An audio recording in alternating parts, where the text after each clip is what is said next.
Почему использование тройственности в порталах важно для объединения тела, души и духа? Я ваш ведущий и гид Матиас де Стефано. В данном эпизоде мы будем описывать, как связаны тройственности зодиака и почему это важно для эволюции сознания.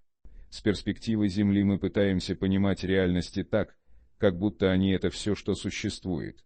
Мы формируем их посредством своего ума. С такой точки зрения каждое созвездие является просто идеей нашей культуры, нашей эволюции, нашего способа видения реальностей. Но это не совсем так. Мы всего лишь зеркало, отражение чего-то, сотворяющего все за сценой. Мы понимаем мир не просто в соответствии с нашей культурой, а как будто являемся отражением некой истины, стоящей за реальностями. То есть, мы пытаемся понять нечто внутри себя. И с целью понимания можно представить, что мы, люди, находимся здесь в этом месте. И еще у нас есть нечто вроде завесы, когда все звезды и все реальности, все, что мы видим и проецируем, пребывает в середине. С другой стороны завесы имеется свет, проецирующий нашу реальность. Это вынуждает нас видеть, что все, что мы наблюдаем, находится снаружи. То есть, если мы видим что-то как прямую линию, мы будем думать, что кто-то за сценой пытается показывать реальность и проецировать ее нам. Но дело в том, что все представляет собой круг. Но если все является кругом, значит, что именно мы проецируем себя позади своей собственной реальности. То же место, проецирующее все, является тем же духом, наблюдающим реальность. Это значит, что мы — это последняя проекция реальности, вновь и вновь проецирующая себя в разных реальностях. Они не отделены. Здесь мы не наблюдаем звезды. Мы сами и есть звезды на Земле. Мы материальная форма света. А сам свет представляет собой материальную форму ума духа. Итак, мы ум из плоти и крови. А это означает, что Вселенная построена тремя спектрами. Один спектр проецируется посредством ума, второй сотворяет идеи, свет и энергию, чтобы их можно было видеть, и третий, спроецированный, физически переживает все, спроецированное посредством ума. Мы называем это духом, душой и телом. Но это не три разные вещи. Они просто три разных процесса одного единственного существа. Просто одно единственное существо рождается, растет, а затем умирает. Это один и тот же дух, та же самая энергия, проходящая через время, выражая разные аспекты себя. Процесс реальности для сотворения ума, эмоции и тела, причем тело будет переживать эмоцию и ум, был бы тем же самым процессом, которого нам следует достигать для понимания того, что мы и есть свои собственные творцы. Вот почему, если дух сотворяет портал, то душа сотворяет созвездие, идею портала информации, в теле видит звезды и планеты, сферы реальности. Таким образом, чтобы вернуться назад к духу, люди, сознательные существа, должны вновь помещать энергии в сферы, Солнце, планеты, во все, в звезды, созвездия. Так мы могли понимать главные концепции и идеи, которые заставили все вышеперечисленное быть сотворенным, а также эмоции, которые творение двигает таким образом, чтобы мы могли понимать стоящую за этим концепцию так, чтобы быть в состоянии достигать духа. Это и есть процесс тройственности. Тройственность — это вибрация, сотворяющая энергию, чтобы та, в свою очередь, сотворяла материю. Затем материя пытается понять энергию так, чтобы управлять вибрацией, духовным миром. Процесс осуществляется посредством тройственностей. Тройственность и реальности — это процесс, в ходе которого дух и тело ограничиваются эволюционным путем через все реальности, непрерывно сотворяющие нас. Таков проект, сотворенный в шестом измерении посредством геометрии. Вот почему нам легче понимать эти процессы с помощью треугольников 12 аспектов «Я». Мы имеем эти 12 аспектов в каждой галактике. Но они движутся, преобразовывают себя, как и здесь на Земле каждый раз наши жизни преобразовываются. Представьте теорию континентов, двигавшихся по планете. Миллионы лет назад континенты начали разделяться, двигаться и преобразовывать побережья, горы, моря и пустыни. То есть, миллионы лет назад планета стала создавать формы континентов. Сейчас мы можем понимать, что имеем 7 континентов и 5 самых больших океанов. Мы в состоянии их назвать. Но в те времена их было лишь по одному: единый материк, назывался Пангея, а единый океан Панталаса.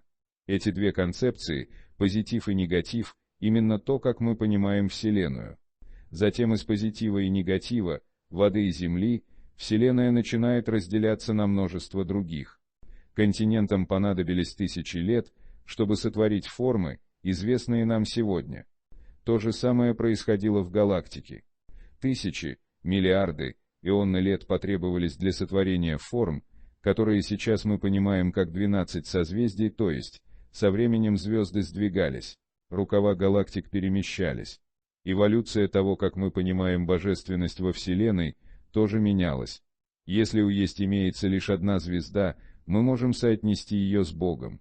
Но когда мы можем видеть тысячи и миллиарды звезд, собирающиеся в группы, связанные с главными идеями Бога, мы в состоянии видеть, что для понимания «я» нам следует охватывать многие аспекты. Например, на нашей планете мы имеем одно Солнце и одну Луну, и это сотворяет дуализм для наших существ. На других планетах все совсем не так. Смотрите, в созвездии Сириус есть два Солнца, и в тот момент, когда одно из них садится, другое всходит. Там все время много света. Также у нас имелось 5 лун, отражающих свет 2 солнц. То есть, у нас не было много времени темноты. Это позволило нам понять, что мы не нуждаемся в перспективе дуализма. Вот почему развивавшиеся на тех планетах существа осознавали многое из того, чего не осознаем мы, поскольку нам нужно идти спать, и потом необходимо просыпаться. Существа, осознающие, что Солнце светит весь период вращения их планеты, развивались так, чтобы осознавать непрерывно, все время. Поэтому там не было концепций, представляющих свет и темноту. Вот почему многие из таких существ не могут понять нашего способа видения реальности между светом и тьмой. Также это объясняет, почему каждая планета имеет разную точку зрения на 12 аспектов божественности.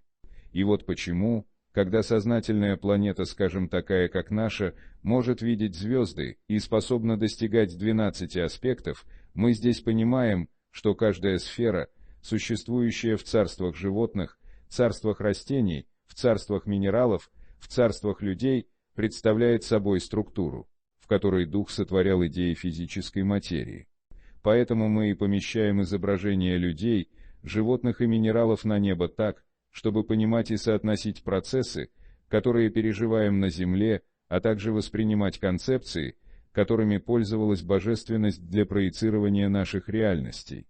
Звезды, вибрирующие очень далеко друг от друга, просто связывают свою энергию посредством разных уровней вибрации.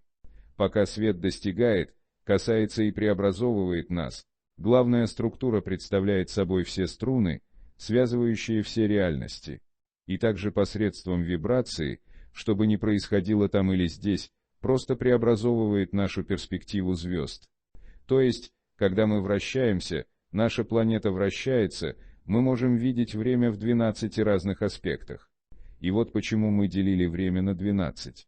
Мы делили время на 12 частей днем, 12 частей ночью и 12 частей года. У многих древних существ имелись два календаря.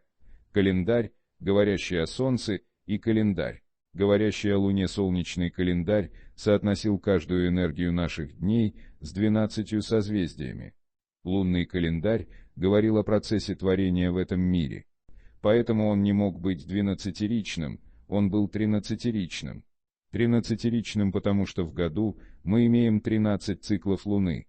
То есть, все процессы на нашей планете, поскольку мы водная планета, связаны с Луной. Вот почему, чтобы понимать взаимоотношения с Духом, наилучшим для нас было пользоваться лунным календарем, поскольку мы являемся частью массы воды. И вот почему древние культуры предпочитали использование Луны. Также это придавало силу женскому аспекту нашего мира, так как 13 месяцев, по 28 дней в каждом, соотносились с менструальным периодом женщин, то есть в каждом месяце, мы могли сотворять новую жизнь.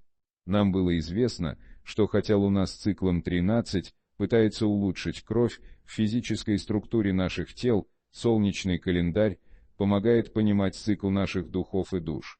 Итак, наше тело управлялось Луной, а дух Солнцем.